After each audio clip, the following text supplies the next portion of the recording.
Welcome back my YouTube channel friends. Channel पर नए हो तो चैनल सब्सक्राइब कर लीजिए और प्लीज़ लाइक कमेंट करना मत भूलिएगा। वीडियो अच्छी लगे तो अपने दोस्तों को भी शेयर कीजिएगा।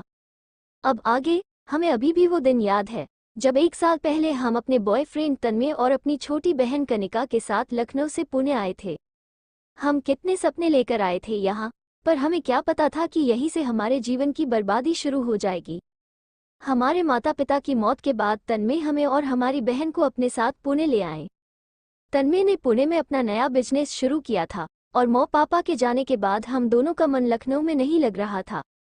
वहाँ अब हमारा कोई नहीं था, इसलिए हम तन्मय के इतना कहने पर उसके साथ यहाँ आ गए और यही हमारी सबसे बड़ी गलती थी।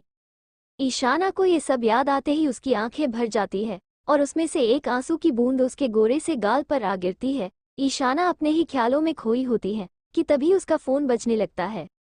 ईशाना फ़ोन स्क्रीन पर नाम देखती है और कॉल रिसीव करती है। हेलो। उधर कुछ बोला जाता है जिस पर ईशाना के चेहरे पर कोई रिएक्शन नहीं आया। वो गंभीर होते हुए बोली, हाँ हम जल्दी आते हैं, हुआ उसका ख्याल रखना। फ़ोन के उस तरफ से कुछ बोला जाता है जिस पर ईशाना बोली, नहीं हम ठीक हैं। हाँ हम आ ही रहे थे पर हमारा अतीत हमारे पीछे पड़ गया था, जिनसे बचने के चक्कर में हमारा छोटा सा एक्सीडेंट हो गया। ईशाना आगे कुछ बोली उससे पहले उस तरफ से कुछ बोला गया। हाँ हम ठीक हैं, हमारी चिंता मत करो, बस उसका ख्याल रखना। तुम्हें पता है ना कि वो क्या है हमारे लिए। हम कल सुबह ही आ जाएंगे। Okay bye. ये बोलकर ईशाना फ़ोन रख देती है। ईशाना आसमान की तरफ देखते हुए बोली, हमारे पास तुम्हारे सिवा अब कुछ नहीं है अंश, वरना हमारे जीवन में इतना सब कुछ हुआ है जिस कारण हम तो अपना जीवन खत्म करने जा ही रही थी। अगर तुम ना आए होते तो शायद हम अब तक इस जीवन को अलविदा कर देते। Morning time 8 o'clock। Paint house Pune का सबसे फेमस और लग्जरी पेंट हाउस जिसमें एक फ्लैट खरीदने के लिए अच्छे अच्छे बिजनेसमैन की लाइन लगी रहती है। 50 मंजिल का ये पेंट हाउस 90 फीट में बना हुआ था। बाहर से पूरा पेंट हाउस कांच की खिड़कियों से चमकता रहता था।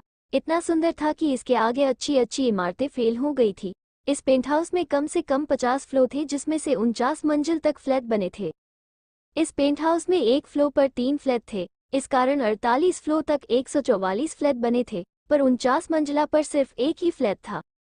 इस पेंट हाउस को डिज़ाइन स्मिथ जॉन ने किया था और इंटीरियर डिज़ाइन मैनेट रस्तोगी ने किया था। इस पेंट हाउस के 49 के फ्लोर पर जितने इस पेंट हाउस में लोग नहीं रहते थे। इस पेंट हाउस की एक खास बात है, ये बाहर से ऐसी फीलिंग कराता है जैसे ये गोल्डन इंट्रेड हो, लेकिन असल में ये पेंट हाउस अंदर से कॉम्प्लीटली ब्लैक एंड वाइट है। बाहर से ये और फ्लैटों की तरह नॉर्मल फीलिंग देता है, लेकिन अंदर सब कुछ काफ़ी लग्जरियस और आज की मॉडर्निटी के हिसाब से है। लेफ्ट साइड एंट्रेंस है और राइट साइड एक घर बना हुआ।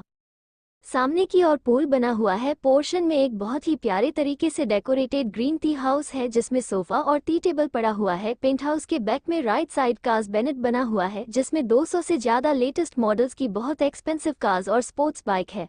उस बनने के टेरेस को कुछ इस तरह बनाया हुआ है कि वहां पर चॉपर और जेट इजीली लैंड कर सकते हैं। बैक साइड लेफ्ट में एक बहुत ही बड़ा गार्डन बना हुआ है जिसमें बहुत ही खूबसूरत प्लांट्स कलेक्शन है और गार्डन में झूला भी लगा हुआ है जिसके ऊपर एक वुडन रूफ है और वो रूफ पूरी तरह से क्लाइंबिंग प्लांट्स के फ्लावर से कवर है जो उस जगह की खूबसूरती को और ज़्यादा बढ़ाता है।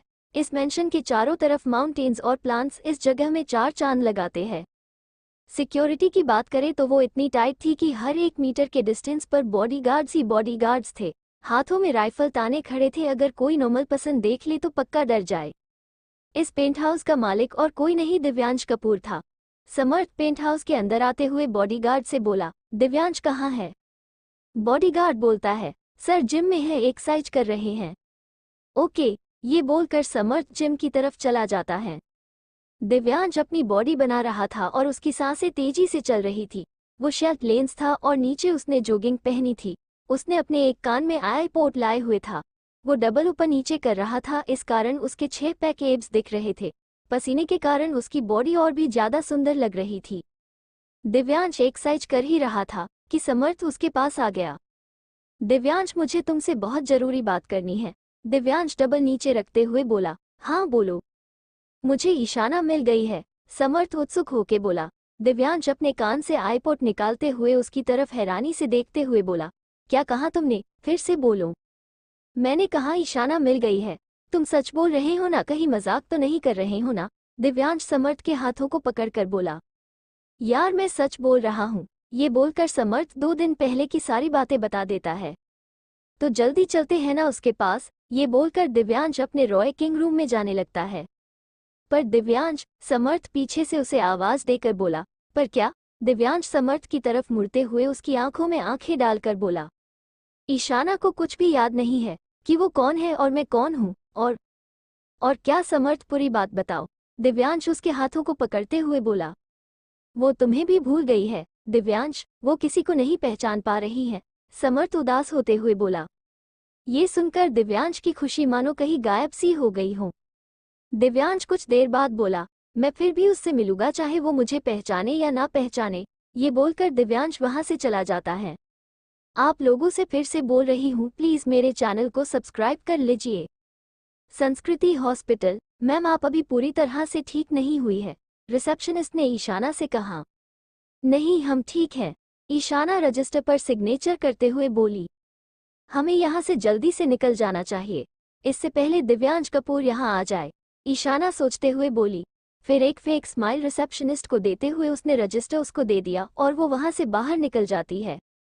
ईशाना हॉस्पिटल के बाहर आती है। हॉस्पिटल के बाहर से ही ईशाना को टैक्सी मिल जाती है। वो टैक्सी में बैठ के निकल जाती है कि तभी उसके बगल से दिव्यांश की कार निकलती है। दोनों की कार एक दूसरे की कार के अगल बगल से निकल जाती हैं। दिव्यांश जल्दी से कार से निकलता है और भागते हुए हॉस्पिटल के अंदर चला जाता है। वो हौंफते हुए रिसेप्शन पर नर्स से बोला, वो लड़की किस वार्ड में है जिससे 2 दिन पहले समर्थ मलिक अपने साथ लाए थे। दिव्यांश की सांसें तेजी से चल रही थी और भाग के आने के कारण वो हाफ रहा था। पुणे का किंग दिव्यांश कपूर को ऐसे देखकर नर्स हैरान थी। मैंने आपसे कुछ पूछा, क्या आपको सुनाई नहीं दिया? दिव्यांश गुस्से में नर्स को घूरते हुए बोला। जी सर सॉरी, नर्स घबराते हुए बोली। मिस ईशाना किस वार्ड में है?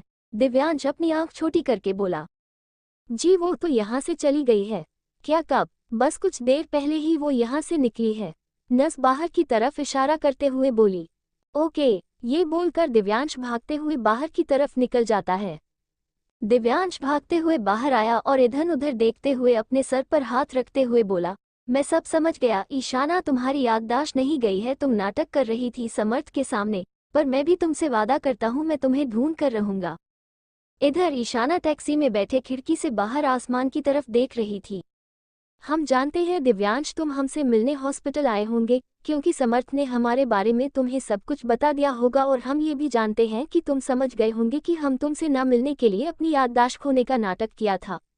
और हम ये जानते हैं दिव्यांश कि तुम अब हमें ढूंढ कर ही रहोगे, पर हम भी देखते हैं कि तुम हमें कैसे ढूंढते हो, ये हमारा युद्ध से वादा है। ये सोचते हुए ईशाना के आंखों के किनारे से आंसू निकल आते हैं और वो आंखें बंद कर अपने अतीत को याद करने लगती हैं।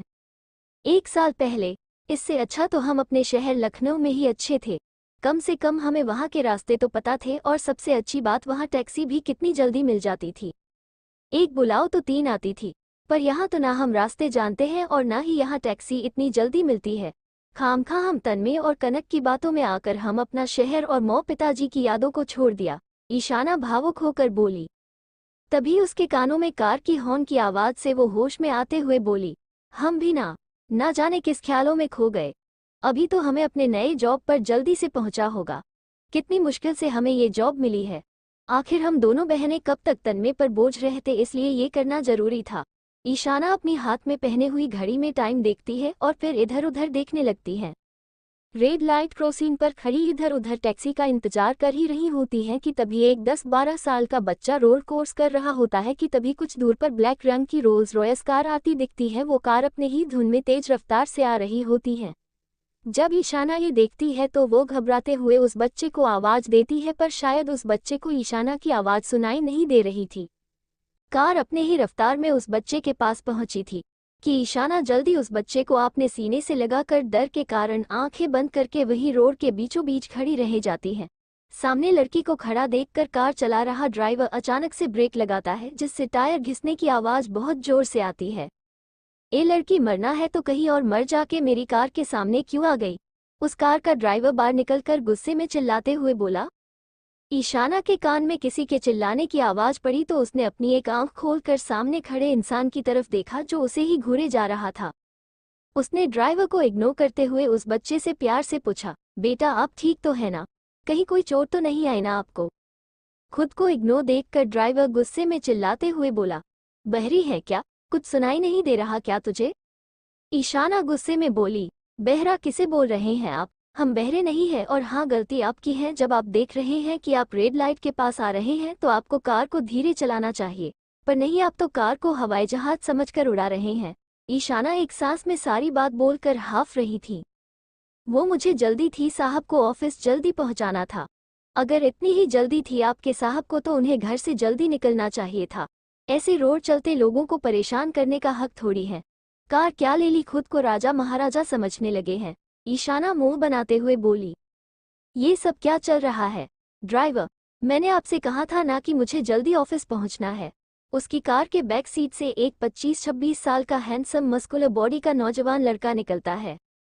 उसने ब्लैक रंग का 3 पीस सूट पहना था जिससे उसकी बॉडी और अट्रैक्टिव लग रही थी। चेहरे पर एक अलग सी चमक थी, बाल एक सलीके से सेट किए हुए थे, सांवला रंग, ब्राउन बाल, लंबा चेहरा, नाक लंबी थी पर उसके चेहरे पर फिट थी, पतले और गुलाबी होंठ। उसके चेहरे पर एक अलग सा एटीट्यूड था जिससे लोग उसकी तरफ और भी ज्यादा आकर्षित होते थे। ये सब क्या चल रहा है? वो लड़का आगे आते हुए अपनी पॉकेट में अपने दोनों हाथ डालते हुए बोला। ईशाना उस लड़के की तरफ देखती है। वो लड़का ड्राइवर के पास खड़ा होते हुए बोला, वक्त क्यों बर्बाद कर रहे हैं? जल्दी से पैसे देकर मामला रफा दफा कीजिए। सॉरी सर, मैं तो कब से बात को रफा दफा करना चाहता हूं पर ये लड़की बात को आगे बढ़ा रही है। ड्राइवर अपने आप को बचाने के लिए सफाई देते हुए बोला, हम बात को आगे बढ़ा रहे हैं और ये बात रफा दफा करना क्या होता है? आप लोगों के लिए किसी की जान कुछ नहीं होती है क्या? ईशाना गुस्से से चिल्लाते हुए बोली, ए लड़की, तुम्हें पता है कि किसके सामने खड़ी हूँ? ड्राइवर ईशाना पर गुस्सा करते हुए बोला। वो लड़का एक नज़र ऊपर से नीचे तक ईशाना को देखता है। बड़ी भूरी आंखें, गोरा रंग, गुलाबी होंठ, लंबे काले बाल, आसमानी रंग के पटियाला सलवार सूट में वो बहुत सुंदर लग रही थी। सूट पूरी फिटिंग का था जिस कारण उसका फिगर बहुत अच्छे से निखर रहा था। वो लड़का एक टक बेतहाशा उसे ही देखे जा रहा था। वो ईशाना के चिल्लाने से होश में आते हुए इधर उधर देखने लगा। क्यों, कहीं के प्रेसिडेंट हो क्या जो पता करूं कि हम किसके सामने खड़े हैं? और वैसे भी हमें कोई फर्क नहीं पड़ता है कि आप लोग कौन हो। ईशाना इतराते हुए बोली, वॉट एवर, मेरे पास इतना वक्त नहीं है जो मैं तुम जैसी लड़कियों से अपना कीमती समय बर्बाद करूं। ड्राइवर, वो लड़का ईशाना को घूरते हुए ड्राइवर से बोला। Yes yes sir. वो अपनी पॉकेट से अपनी वॉलेट निकालता है और उसमें से कम 50,000 रुपए निकालकर ड्राइवर को देते हुए बोला, ये लीजिए और इनको देकर बात खत्म करिए। वैसे भी इनको देखकर लगता है कि इन्होंने इतने पैसे कभी देखे भी नहीं होंगे। ईशाना को ये बात सुनकर बहुत गुस्सा आता है। वो उस लड़के को बहुत बुरी तरह से घूर रही थी। ड्राइवर उसके हाथ में पैसे रखकर उस लड़के के साथ कार की तरफ बढ़ने लगता है कि तभी ईशाना चिल्लाते हैं, वेट ऑफ मिनट मिस्टर। ये आवाज़ सुनकर वो लड़का ईशाना की तरफ हैरानी से घूरते हुए देखता है। वॉट, अब क्या इससे ज़्यादा पैसे चाहिए आपको? वो लड़का शैतानी मुस्कान लाते हुए बोला। ईशाना वो पैसे उस लड़के के मुंह पर मार देती है और गुस्से में अपनी उंगली उसको दिखाते हुए बोली, हमें क्या यहाँ की आवारा लड़कियों जैसा समझा है जो पैसे के लिए कुछ भी कर सकती हैं? तो आप गलत है फलाना जी। वॉट, फलाना जी, ये क्या होता है? वो लड़का अपने आंखों से चश्मा निकालते हुए हैरानी से बोला। हाँ फलाना जी, मुझे आपका नाम नहीं पता है इसलिए फलाना जी। हाँ, क्या बोल रहे थे आपकी? हमको देखकर लगता नहीं है कि हमने इतने पैसे कभी देखे हैं। वैसे हमारा तो पता नहीं है मिस्टर फलाना जी, पर आपको किसी ने दूसरों से बात करना नहीं सिखाया है लगता। ईशाना गुस्से में घूरते हुए बोली। ए लड़की, अपनी हद में रहो, समझी आप? आपको पता नहीं है कि आप किससे बात कर रही है? नहीं, हमें नहीं पता है और हमें जाना भी नहीं है। और रही हद की बात, तो अगर आप अपनी हद में रहते तो हमें अपनी हद से बाहर आके बात करनी ही नहीं पड़ती। आपको पता नहीं है आप किस आग से खेल रही है। मुझसे पंगा लेना भारी पड़ेगा आपको, समझी आप? हाँ, देख लेंगे कि कौन किस पे भारी पड़ेगा। जो इंसान एक इंसान होके दूसरे इंसान की इज्जत ना करे, उस इंसान के बारे में हमें पता भी नहीं करना है कि वो कौन है। अरे हमें समझ नहीं आता है कि आपके माता पिता ने आपको क्या संस्कार दिए हैं। ईशाना मुंह बनाते हुए बोली। Mind your language. आप होती कौन है मेरे माता पिता के बारे में बोलने वाली? वो गुस्से में ईशाना को जलती नजरों से घूरते हुए बोला। हम कौन होते हैं आपके माता पिता के बारे में बोलने वाले? हम तो आपके बारे में बोल रहे हैं। वैसे गलती उनकी भी नहीं है, आप हैं ही ऐसे लगता बदतमीज घमंडी। अब बस बहुत हुआ, आपने बहुत बोलिया, आप जानती नहीं है कि आप बहुत बड़ी गलती कर रही हैं। सोच समझ कर बात कीजिए कि किससे बात कर रही हैं। हाँ, सोच समझ कर, वो भी आप जैसे इंसान से हमारी जूती भी ना करें। वैसे भी हमारे पास इतना वक्त नहीं है कि हम आप जैसे इंसान से बात भी करें। ये बोलकर ईशाना मुंह बनाते हुए वहां से जाने लगती है। वो लड़का ईशाना को गुस्से में घूर रहा था और फिर अपने चश्मे को अपनी आंखों में लगाकर अपनी कार में बैठ जाता है। बहुत अजीब लड़का था भगवान, आज तो इस इंसान की शक्ल दिखा दी, पर आज के बाद गलती से भी इसकी शक्ल नहीं देखनी है हमें। ईशाना आसमान की तरफ बड़बड़ाते हुए बोली, आपसे तो मुझे फिर से मिलना है, अपनी बेइज्जती का बदला भी तो लेना है। मिस फलाना, आज तक दिव्यांश कपूर से ऐसे किसी ने बात नहीं की है। आप क्या हो मिस फलाना? हर सुंदर सी सुंदर लड़की मुझ पर मरती है और एक आप हों जिसने मुझे सही से देखा भी नहीं। दिव्यांश मुस्कुराते हुए मन में बोला। प्रेजेंट फ्लैशबैक खत्म। मैम हम आ गए। हाँ, ईशाना नींद से जागते हुए बोली। वो हम आ गए हैं, ड्राइवर बोला। अच्छा ठीक है। ये बोलकर ईशाना बाहर की तरफ देखती एक छोटा सा पर बहुत ईशाना घर आते ही अंश से प्यार करने लगती है तो अंश की नैनी जिसकी उम्र 30 थी वो मुस्कुराते हुए बोली, बहुत याद कर रहा था ये आपको, आपके बिना रहा नहीं जा रहा था इससे। हमारा भी कुछ यही हाल था, इतने दिन कभी ये हमसे दूर रहा नहीं है ना, इसलिए बेचैन हो गया होगा। जी, वैसे तो आप 2 दिन पहले ही आने वाली थी। हाँ मुझे याद आया, आपने कहा था कि आपका एक्सीडेंट हो गया है। अब आप ठीक है ना? वो परेशान होते हुए बोली। हाँ हम ठीक हैं, शरीर की चोटें भर जाती हैं पर जो मन में लोग चोट दे जाते हैं उन्हें हम कैसे भरें। ये बोलते हुए ईशाना के आंखों में आंसू भर जाते हैं। मतलब मैं समझी नहीं। वो कुछ सोचते हुए बोली। हाँ, कुछ नहीं, आप नहीं समझ सकती है। वैसे थैंक यू, इन 1 हफ्ते के लिए आपने हमारे अंश का बहुत अच्छे से ख्याल रखा है। अरे थैंक यू कैसा, ये मेरा काम है। वैसे कभी भी आपको अपने काम के सिलसिले में बाहर जाना हो तो मुझे बुला लीजिएगा। ये बोलकर नैनी वहां से चली जाती हैं। अंश आप ही बस है अब हमारे पास, आपको हम अब नहीं खो सकते हैं बेटा। ये बोल ईशाना अंश के माथे को चूम लेती है। इधर दिव्यांश ऑफिस में ईशाना को ही याद कर रहा था। दिल के जख्म भरते नहीं और आप हैं जो हमसे मिलते नहीं। हमारी गुस्ताखी की इतनी बड़ी सजा मत दीजिए कि जब आप हमसे मिले पाए तो हम आपको सफेद कफन में दिखें। दिव्यांश खिड़की से बाहर देखते हुए मन में बोला। दिव्यांश बाहर देखते हुए अपने पुरानी यादों में खो गया। फ्लैशबैक। उस दिन के बाद ईशाना और दिव्यांश की फिर कभी मुलाकात नहीं हुई थी। ईशाना तो ये सब भूलकर अपनी जिंदगी में खुश थी। वहीं दिव्यांश ईशाना को भूला तो नहीं था पर वो याद भी नहीं रखना चाहता था। दिव्यांश अपने बिजनेस पर ही ध्यान दे रहा था। 1 हफ्ते से उसकी लगातार मीटिंग चल रही थी जिस कारण वो दिन रात ऑफिस या बाहर होटल में मीटिंग में बिजी था। 1 महीने बाद रात का वक्त था इसलिए रोड पर कुछ गिनी चुनी गाड़ियां ही दिख रही थी।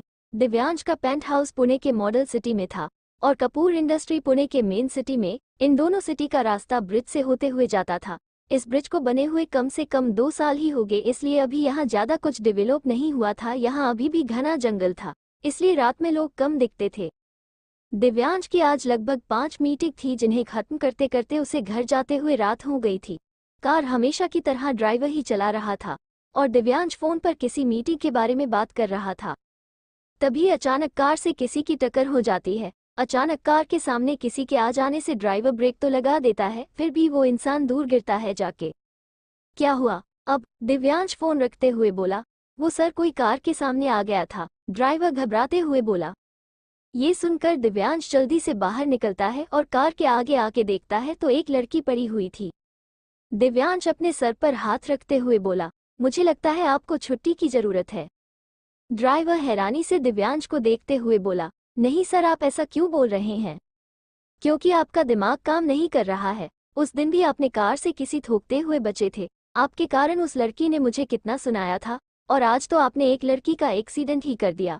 यार मुझे समझ नहीं आता है इन लड़कियों को मेरी ही गाड़ी के आगे क्यों आना है। और वैसे ये लड़की यहाँ इतनी रात को कर क्या रही थी? दिव्यांश झुंझलाहट में बोला। सर मुझे लगता है कि ये किसी से बचने के लिए भाग रही होंगी और हमारी कार से टकरा गई। ड्राइवर अपनी सफाई देते हुए बोला। हो सकता है पर इसका मतलब ये नहीं है कि आपकी इसमें कोई गलती नहीं है, आपकी भी गलती है समझे आप। दिव्यांश उसे डांटते हुए बोला। सॉरी सर, ड्राइवर सर झुकाए बोला। क्या सॉरी? अब इस लड़की को होश में लाओ वरना फिर हॉस्पिटल ले चलो। देखो मैं पहले ही बोल देता हूँ, अगर इसको कुछ हुआ ना तो इसके परिवार वालों से आप निपटना, मुझे आगे मत करना। यार मैं दिव्यांश कपूर हूँ, द किंग ऑफ पुणे, मेरी भी कोई इज्जत है कि नहीं? जिसको देखो वो मुझे सुना के चला जाता है। दिव्यांश अपने में बड़बड़ाते हुए बोला। बल्कि ड्राइवर ने जब उस लड़की का चेहरा देखा तो हैरानी और परेशानी से दिव्यांश को आवाज देते हुए बोला, सर क्या है? दिव्यांश ड्राइवर और उस लड़की की तरफ पीठ किए खड़ा था। वो मुड़ते हुए गुस्से में बोला। जैसे उसने नीचे उस लड़की का चेहरा देखता है तो वो परेशान और घबराते हुए उस लड़की के पास बैठ जाता है और उसके चेहरे पर हाथ रखते हुए प्यार से बोला, मिस फलाना, आप उठिए मिस। ये इतनी रात को यहाँ क्या कर रही है और ये किससे भाग रही थी? दिव्यांश अपनी गोद में ईशाना को लिए हुए अपने घर आता है और अपने कमरे में ले जा है वो उसे अपने बेड पर लेटा कर डॉक्टर को फोन करता है। ईशाना के कपड़े बहुत ज्यादा गंदे और इधर उधर से फट गए थे। उसे देखकर ऐसा लग रहा था जैसे उसके साथ कुछ गलत हुआ हो। दिव्यांश ईशाना को ही देख रहा था, उसको कहीं चोट तो नहीं दिख रही थी। फिर वो किसी को आवाज लगाता है, मैरी। कुछ देर बाद कुछ 30-35 साल की सुंदर सी लड़की दिव्यांश के कमरे में आती है और अपने दोनों हाथ बंद कर सर झुकाए बोली, यस सर, इस लड़की के कपड़े चेंज कर दो। ये बोलकर दिव्यांश रूम से अटैच स्टडी रूम में चला जाता है। मैरी ईशाना को दिव्यांश के बेड पर देखकर हैरान थी, क्योंकि दिव्यांश कपूर को पसंद करने वाली बहुत लड़कियां थी। यहाँ तक कि उसकी बिजनेस पार्टनर भी एक लड़की थी, पर कभी कोई दिव्यांश कपूर के बेड पर कोई नहीं आई थी। मैरी ने जैसे ही ईशाना के कपड़े निकाले तो उसकी आंखें हैरानी से बड़ी हो जाती है। उसने ईशाना को अच्छे से ब्लैंकेट से ढक देती है और वो घबराते हुए दिव्यांश के पास स्टडी रूम भागते हुए जाती है। सर, मैरी घबराते हुए बोली। मैरी को ऐसे घबराते और परेशान होते हुए देखा तो उसे घूरते हुए बोला, क्या हुआ मैरी, आप इतनी घबराई क्यों हैं? सर, वो मैडम के बॉडी पर। मैरी बोलते हुए रुक गई। बॉडी? आप साफ साफ बोलेगी। सर, आप खुद ही देख लीजिए चल के। ओके चलो। दिव्यांश मैरी के साथ रूम में आता है। मैरी ने ईशाना को पीठ के बल लेटा दिया और बहुत ही सावधानी से उसकी पीठी से चादर हटाया था। दिव्यांश ने सब ईशाना की पीठी को देखा तो उसकी हैरानी से आंखें बड़ी हो गई। उसकी पीठी पर बहुत सारे चोट के निशान थे। ऐसा लग रहा था जैसे उसे बेल्ट से मारा गया हो और वो चोटें ताज़ा थी, मतलब 2 दिन पहले ही उसे ये चोटें दी गई हैं। सर, मुझे लगता है इनके साथ बहुत बुरा हुआ है, मैरी सर झुकाते हुए बोली। आप ऐसा कीजिए, इनके इन जख्म पर मरहम लगाइए, तब तक मैं डॉक्टर को फिर से फ़ोन करता हूँ। कुछ देर बाद विराट डॉक्टर को अपने साथ पेंट हाउस लेकर आता है। हेलो मिस्टर कपूर, डॉक्टर मुस्कुराते हुए बोली। हेलो डॉक्टर, तो कहाँ है मेरा पेशेंट? ऊपर कमरे में है। मैरी, डॉक्टर को मेरे कमरे में ले जाइए। जब डॉक्टर ने दिव्यांश के बेड पर किसी लड़की को देखा तो वो हैरान रह गई। उनको भी दुनिया वालों की तरह आज तक यही लगता था कि दिव्यांश कपूर एक गे हैं। उन्होंने ईशाना के जख्म पर मरहम लगाया और मैरी को दवा देकर नीचे आ गई। वैसे मिस्टर कपूर, मुझे भी और लोगों की तरह यही लगता था कि आप गे हो, पर आज आपके बेड पर एक लड़की को देखकर मैं हैरान रह गई। डॉक्टर दिव्यांश की फैमिली डॉक्टर थी, इसलिए वो दिव्यांश से मजाक करते हुए बोली। डॉक्टर, मैंने आपको यहाँ अपनी पर्सनल लाइफ के बारे में डिस्कस करने के लिए नहीं बुलाया था कि मैं गे हूँ या नहीं, मैंने आपको पेस्ट देखने के लिए बुलाया था, दिव्यांश डॉक्टर से बोला। वैसे तो वो ठीक है, पर कार से टकराने के कारण उन्हें सदमा लगा होगा और उन्होंने कुछ दिन से कुछ खाया भी नहीं था, शायद इसलिए वो बेहोश हो गई थी। मैंने उनकी बॉडी पर बने जख्म पर मरहम लगा दिया है, कुछ दिनों में वो सारे जख्म भर जाए।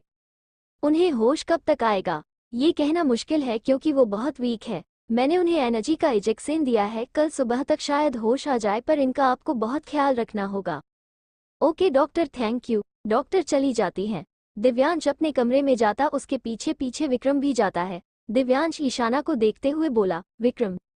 यस बॉस, इस लड़की के बारे में मुझे कल तक सारी जानकारी चाहिए, सब कुछ, मतलब सब कुछ, समझे आप?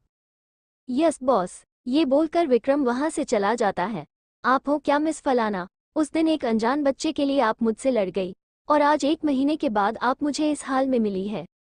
दिव्यांश ईशाना को ही देख रहा था, उसका मासूम चेहरा जो कमजोरी और दर्द के कारण पीला पड़ा हुआ था। 1 महीने पहले इस चेहरे की चमक और ही थी। वो लड़की आप नहीं हो मिस फलाना, जिसने भी आपके साथ ये किया है मैं उसे छोड़ूंगा नहीं, आई प्रोमिस। दिव्यांश अपने हाथ की मुट्ठी बांधते हुए बोला। आखिर क्या हुआ था ईशाना के साथ जो आज वो ऐसी हालत में थी? क्या किस्मत दिव्यांश और ईशाना को मिलाएगी या और दूर कर देगी? ये सब जानने के लिए पढ़ते रही हैं। तू मेरी मोहब्बत हो टू बी कंटिन्यूड। वीडियो अच्छी लगी हो तो प्लीज़ चैनल को सब्सक्राइब कर लेना और लाइक कमेंट जरूर करना प्लीज़।